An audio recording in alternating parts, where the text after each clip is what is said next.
That did good. Yeah. We got bird problems, man. Good morning or afternoon whenever you're viewing this message on whatever platform this message is being aired on. I'm a bit distracted standing in the vineyard this morning because of the amount of birds. We knew that birds were going to come, but not to the extreme with the wheat that was planted in the back of the winery, all of that grain, and then the birds have finished mopping up whatever grain was left there, and they've decided to go from gluten to fruit. So we are starting to prep to make sure that we're going to put the nets out so the birds don't eat us out of house and home. But even more exciting than terrifying, if I'm saying that correctly, is the fact that we're starting to see veraison. Veraison is that time of year, if you're from southern New Mexico and you know when green chili goes to red chili, it's the same thing that happens with our grapes. So depending on the varietal, like right now we're talking about Sangiovese, and this is also Sangiovese, but this is a secondary cluster. One of the things that we'll start to see is the grape is starting to turn colors.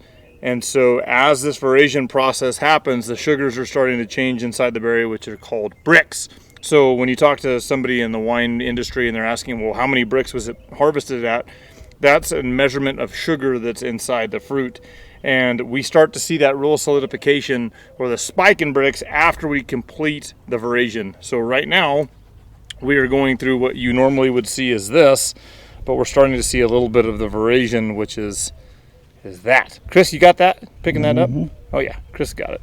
The cool thing about veraison is it's usually not onset climatically to some degree. It's a certain time of year. You need so many heat units with any kind of crop to be able to mature it properly.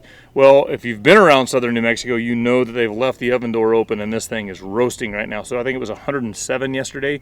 And part of that is causing the grapes just to shut down. So once we get over 95 is what Richard told me the other day. We get over 95 degrees and the plants just shut down. Like they're not gonna store any more energy. They're just actually putting themselves to sleep in the middle of the heat of the day. And so we're not actually seeing a really good ripening or really good veraison happen when it's that hot. So you would think, well, it's so hot that the plant's just going to hurry up and get things done. Well, actually the plant's is saying it's so hot I'm going to shut down and I'm going to stop ripening. So we're seeing that slow down of the ripening process just because it's so hot. So hopefully we get some cooler weather here in the next couple of weeks. I know next week we're supposed to be like 110 or 100. No yuck. That's all I have to say about that. Sangiovese. Why are we talking about this varietal specific? Because Richard uses this as, I'm going to use it as, and he might say, Jay, that was a dumb comment. Richard really wants good, ripe Sangiovese. So we've already gone through once and we've already thinned out some of this crop. We're going to go through again and we're going to thin even more of this crop just to ensure that we're doing a good job of ripening this. So we want it to all turn to that pretty red color, and as he's working on some of his big blends, Spaniards and El Santos and hopefully El Chingon coming out here soon, we have a good ripened Sangiovese that goes across the board for that.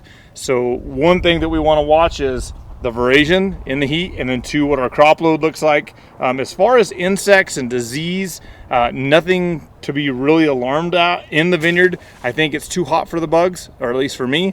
And then disease pressure, we've had little to no rain. So with little to no rain, we really haven't had to worry about disease. So the crop looks good as long as we can keep our feathered friends from just plucking everything out. Chris, can you get them on the wire over there? The little.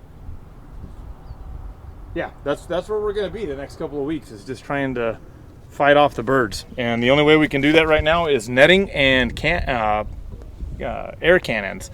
But with neighbors right here, I don't know if they want to wake up to air cannons every day. So we'll be putting nets on in the next couple of days. If you're bored, Monday, Sunday, sometime, come on down. We'll put some nets out. But from all of us at Rio Grande Winery, thanks for learning a little bit about the Sangiovese, learning a little bit about veraison and the ripening of the crop. If you want to try this, come by and get you a glass of Spaniard, and we'll see you soon. Cheers. Yep, look at them all. Look at all these doves right here.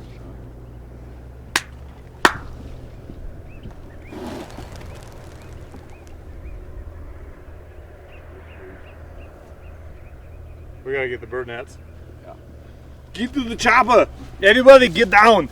Because the birds are getting down in the Sangioveses.